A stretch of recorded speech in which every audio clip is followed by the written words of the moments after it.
गोसीखुर्द प्रकल्पाच्या उजव्या कालव्याचे पाणी उन्हाळी धान पिकासाठी सोडण्यात यावे या मागणीला घेऊन खेड येथील सरपंच दीक्षा भजनकर यांच्या नेतृत्वात सायघाटा येथे उपोषणाच्या माध्यमातून महिलांचा लढा 5 दिवसानंतर गोसीखुर्द प्रकल्पाच्या सायघाटा येथील कार्यालयासमोर सुरूच आहे।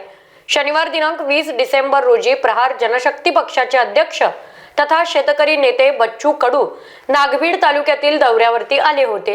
त्यांना उपोषण संदर्भात माहिती कळताच त्यांनी सायघाटा येथील गोसीखुर्द प्रकल्पाच्या उजवा कालवा अधिकारी अभियंत्याच्या कार्यालयासमोरील महिलांच्या उपोषण स्थळी जाऊन पाठिंबा दर्शवत संबंधित विभागाच्या वरिष्ठ अधिकाऱ्यांसोबत पाण्यासंदर्भात विस्तृत चर्चा करून ताबडतोब पाणी सोडण्याचे निर्देश करावेत असे अल्टिमेट दिलेले आहेत। या प्रसंगी कार्यकारी अभियंता संदीप हासे यांना चांगलेच धारेवर धरले।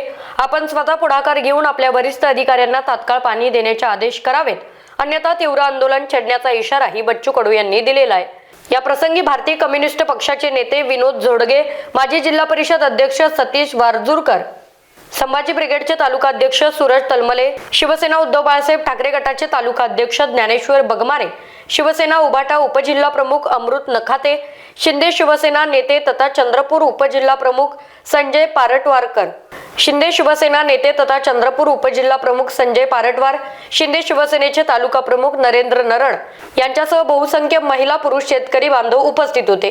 विनोद दोनाडकर, स्टार महाराष्ट्र न्यूज, ब्रह्मपुरी।